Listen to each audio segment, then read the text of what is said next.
So ஜனநாயகனுக்கு அதாவது இன்னொரு படம் வர்றதுனால ஜனநாயகன் வசூல் பாதிக்கப்படாது. ஆனால் ஜனநாயகன் வந்திருந்தா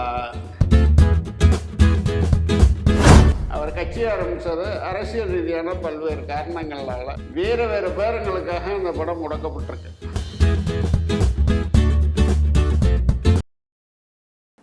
வணக்கம். இன்றைய சந்திப்பில் நம்முடன் இணைந்திருப்பவர் பத்திரிகையாளர் ராமானுஜம் அவர்கள். வணக்கம். வணக்கம்.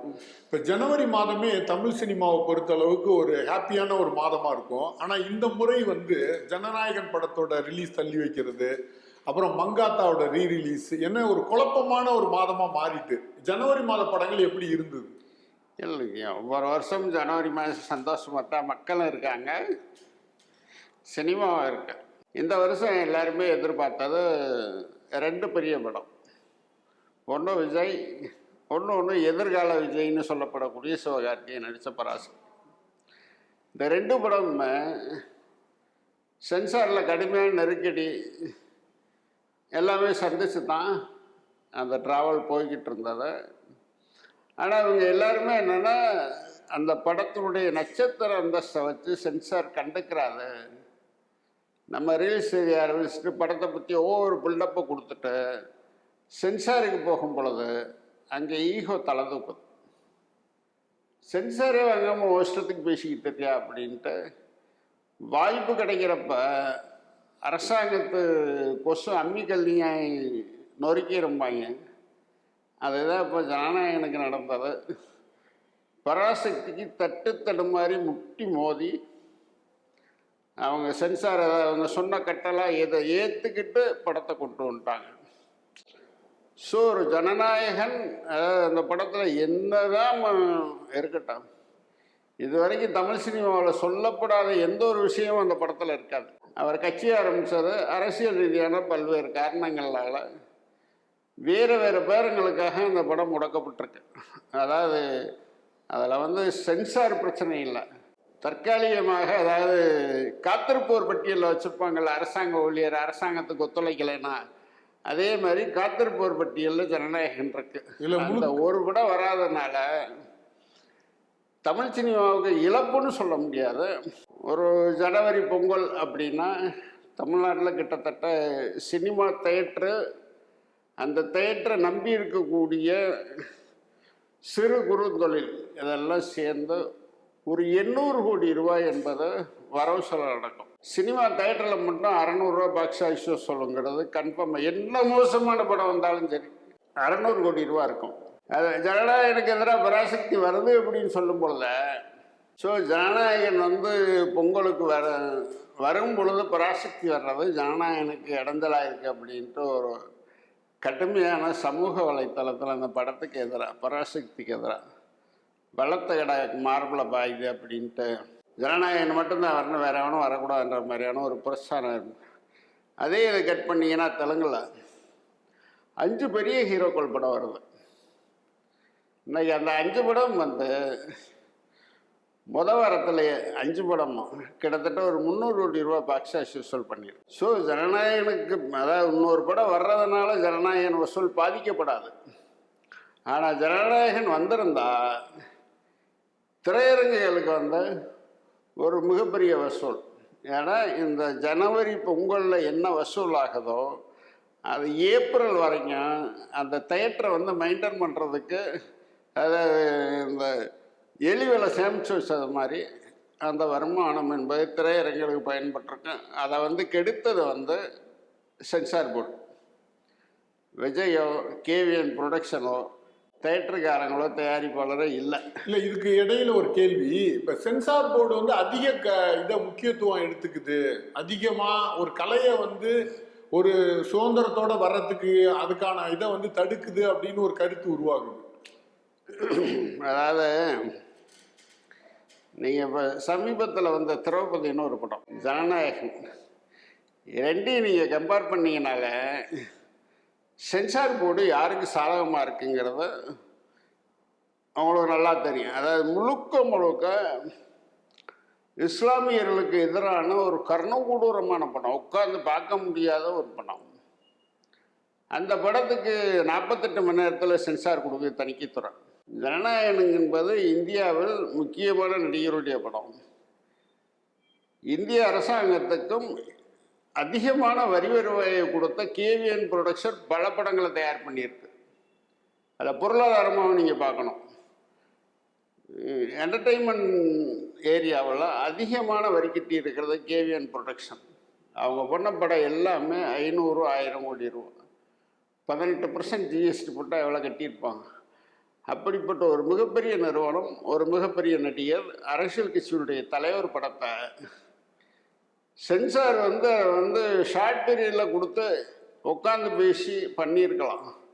ஆனால் இதில் என்ன கொடுமைன்னா, இந்தியாவில் மிகப்பெரிய இண்டஸ்ட்ரியாக இருக்கிறது சினிமா. அதாவது இந்திக்கு அடுத்து தமிழ் தான் இருக்குது. தமிழ் சினிமாவில் நம்பர் 1 நடிகர், நம்பர் 1 வசூல் பொங்கலுக்கு கொடுக்கக்கூடிய ஒரு படத்துக்கு ஒரு பிரச்சனை வருது. தயாரிப்பாளர் சங்க வாயை திறக்கலை, தென்னிந்திய நடிகர் சங்க வாயை திறக்கலை, இயக்குனர் சங்கம், இந்த 3மே கள்ளம் 1 தான் ஜாயிச்சு. குறைந்தபட்சம் இது ஏன் உட்காந்து பேசி பிரச்சனையை தீர்க்க முடியும்? இவங்கெல்லாம் இறங்கி தலையிடும் பொழுது தணிக்கை வாரி இறங்கிட்டு ஆகணும். இல்லை முடியாது, எனக்கு சனி ஞாயிறு லீவ். சனி ஞாயிறில் கூட சென்சார் கொடுத்தோன்னா சென்னையில் இருக்கக்கூடிய தணிக்கைத்துறை, அன்னைக்கு சினிமாவை தெரிஞ்சவங்க இருந்தாங்க, அரசியல் பார்சியாலிட்டி இல்லாதவங்க இருந்தாங்க. இன்றைக்கி முழுக்க அரசியல் மயமாகி போச்சு. மதவாதிகள் உள்ள அதிகமாக இருக்கிறதுனால நீங்கள் எங்களை பற்றி ஏதாவது ஒரு சின்ன செருமல் வந்தால் கூட இல்லை அப்படின்ற மாதிரி தான் ஓடிட்டுருக்கு. ஜனநாயகன் வராதனால திரையங்களுக்கு மட்டும் நஷ்டம் கிடையாது. அதாவது ஜனநாயகத்தை விரும்பக்கூடிய அல்லது கருத்து சுதந்திரத்தை விரும்பக்கூடிய படைப்பாளிகளுக்கும் அதனால் நஷ்டங்கிறத இங்கே இருக்கக்கூடிய இயக்குநர்கள், எழுத்தாளர்கள் எப்போ புரிஞ்சுக்கிற போகிறாங்கன்னு தெரியல. அதாவது விஜய்க்கு ரஞ்சித்துக்கு சம்பந்தமே கிடையாது. ரஞ்சித்து கூட அவருடைய கருத்தை பதிவு பண்ணார். இங்கே இருக்க இயக்குனர் சங்கம், இங்கே இருக்கக்கூடிய தொழிலாளர் அமைப்பினுடைய தலைவர் ஆர்கே செல்வமணி, இந்த தணிக்கை வாரியத்தினால் அதிகமாக தமிழ் சினிமாவில் முதல் முறையாக பாதிக்கப்பட்டது ஆர்கே செல்வமணி தான். குற்றப்பத்திரிகை வாய் பற்றி மௌனம் காத்தார் வழி இது வரைக்கும் வாயை திறக்கலாம்.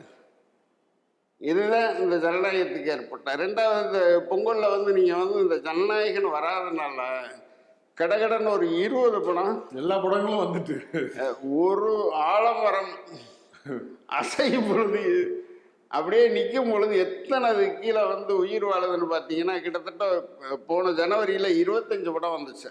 ஜனவரி மாதம். இந்த ஜனவரியில் 24 படம் வரப்போகுது. அந்த 30ஆம் தேதி ரிலீஸ் ஆகிறதையும் சேர்த்து. ஆனால் இதில் நீங்கள் வெற்றி சதவீதம் பார்த்தீங்கன்னா பொங்கலுக்கு வந்ததில்லை. அதாவது யாருமே எதிர்பார்க்காம, போன வருஷம் மதகத ராஜா கல்லா கட்டினது மாதிரி, அதாவது விஷால் இதோட கணக்கு முடிஞ்சு அப்படின்றதில் மதகத ராஜா ஜெயிச்சு. ஜீவான்னு ஒரு நடிகன் இருக்கிறதே எல்லாரும் மறந்தாச்சு. தப்புன்னு வருது, ஒரு 4 நாளில் வருது. அதனுடைய பிரம்மாண்டமான விளம்பரம் எல்லாத்தையும் கடந்து அந்த படத்தினுடைய உள்ளடக்கம் அது பிரம்மாண்டமாக இருந்தது. 2வது ரசிக்கத்தக்க ஆக சிறந்த திரைக்கதை. கிட்டத்தட்ட அது ஒரு 40லேருந்து 50 கோடி ரூபா பாக்ஸ் ஆஃபீஸில் வசூல் பண்ணிகிட்டு இருக்கையிலேயே அந்த படத்தை இம்மீடியட்டாக ஹிந்தியில் ரீமேக் பண்ணுறதுக்கு வியாபாரம் போயிட்டுருக்கு. ஸோ அந்த படம் ஜீவா படம்லாம் இந்தியாவோட போது தேவையில்லாமல் வர்றாங்கண்ணா. ஆனால் மிகப்பெரிய எதிர்பார்ப்போடு வந்த வாத்தியார் ஒரு கடுமையான நெருக்கடி. அதாவது இந்தியாவில் இதுவரைக்கும் எந்த ஒரு தயாரிப்பாளரும் இவ்வளோ பெரிய அமௌண்ட்டை ரிலீஸுக்கு முன்னுக்கு செட்டில் பண்ணதே கிடையாது. அந்த படம் சம்மந்தப்பட்ட செட்டில்மெண்ட் இல்லை, அவருடைய முன்கடன் 26 கோடி ரூபாயை கிளீன் பண்ணி தமிழ் சினிமாவில் கடன் இல்லாத தயாரிப்பாளர் நான் மட்டும்தான் அப்படின்னு டிக்ளேர் பண்ணது ஞானவேல் ராஜா வந்தார். அதை விட பாக்ஸ் ஆஃபீஸில் மிகப்பெரிய வசூலை பெறலை உண்மை. ஆனால் அந்த படத்தினுடைய பட்ஜெட், அந்த படத்தினுடைய பாக்ஸ் ஆஃபீஸ் வசூல், அதனுடைய ஓடிடி, சேட்டலைட் எல்லாம் கணக்காளுக்கு பார்த்தீங்கன்னா அந்த படம் நஷ்டம் இல்லாத படம். பராசக்தி அதே மாதிரி தான். பராசக்தி எல்லாருமே அடிப்பட்டே கலப்பிடும். அதனால் அந்த கண்டென்ட்டு அது ஒரு குறிப்பிட்ட ஏரியாவுக்குள்ளே நின்றதுனால அந்த படம் ஒரு 100 கோடி ரூபா தான் உலகம் முழுவதும் 100 கோடி ரூபாய் வசூல் பண்ணியிருக்கு. ஆனால் ஷார்ட் பீரியடில் வசூல் பண்ண முடியாமல் அது லாங் பீரியடில் எழுதிட்டு போய் 100 கோடி ரூபாய் வசூல் பண்ணியிருக்கு. அந்த படமும் தயாரிப்பாளருக்கு நஷ்டம் கிடையாது.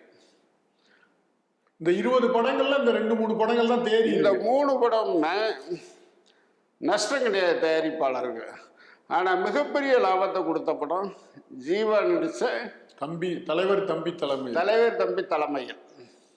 அது தமிழ் சினிமாவில் துவச்சு காயப்போட்ட ஒரு ஒன்லைன் தான். ஆனால் அதை சொன்ன விதம் அவ்வளோ அற்புதமாக இருந்துச்சு. நாள் அந்த படம் வந்து ஒரு 85லேருந்து 1 கோடி ரூபாய் தான் தமிழ்நாடு பாக்ஸ் ஆஃபீஸ் வசூல்.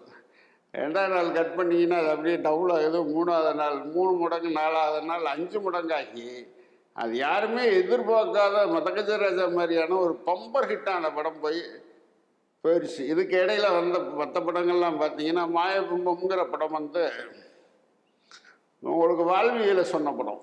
ஆனால் அது வந்து வணிக ரீதியாக தேட்டருக்கு ஆடியன்ஸ் அது வந்து ஆடியன்ஸு தப்பா இல்லை எடுத்து வருதுப்பான்னு வாதிக்கவே முடியாது. சில நேரங்களில் நல்ல படங்கள் திரையரங்களில் ஓடாமல் பெட்டி திரும்புகிறத உண்டு. இந்த ஆண்டில் நீங்கள் வந்த படங்கள்லே, ஜனவரியில் வந்த படங்கள்லேயே பார்த்தீங்கன்னா திரைக்கதை ஆளுமையில் பார்த்தீங்கன்னாக்கா ஜீவா படம். 2வது ஆக சிறந்த ஒரு படைப்புன்னு பார்த்தீங்கன்னா ஒரு சாதாரண நாட்டை எடுத்துக்கிட்டு அது உங்களுக்கு எந்த விதமான ஆர்டிஸ்டும் பெருசாக இல்லாமல் உங்களை 2.5 மணி நேரம் உட்கார வச்ச படம் மாயப்பம். அது வந்து இயக்குனர்கள் எல்லாருமே பார்க்க வேண்டிய சொல்லுவாங்கள்ல ரெஃபரன்ஸ் அப்படிம்பாங்கள்ல, அப்படிப்பட்ட ஒரு படம் மாயபிம்பம்னு சொல்லலாம். ஸோ இதுதான் இந்த ஜனவரி மாதத்தினுடைய ஜனநாயகன் வராதனால திரையரங்குகள் மூலம் நடந்திருக்கக்கூடிய ஒரு 300லேருந்து 400 கோடி ரூபாய் வரவு செலவு என்பது கட்டாயம் இருக்கு. ஆனால் இருந்தாலும் திரையரங்குகளுக்கு ஒரு குறிப்பிடத்தக்க கணிசமான வரவு செலவு என்பது இந்த 3 படங்கள் மூலம் நடந்திருக்கிறதா உண்டு. நன்றி, வணக்கம். இந்த வீடியோ உங்களுக்கு பிடிச்சிருந்தா லைக் பண்ணுங்க, ஷேர் பண்ணுங்க, கமெண்ட் பண்ணுங்க. மறக்காம OH சினிமா சேனலுக்கு சப்ஸ்கிரைப் பண்ணுங்க.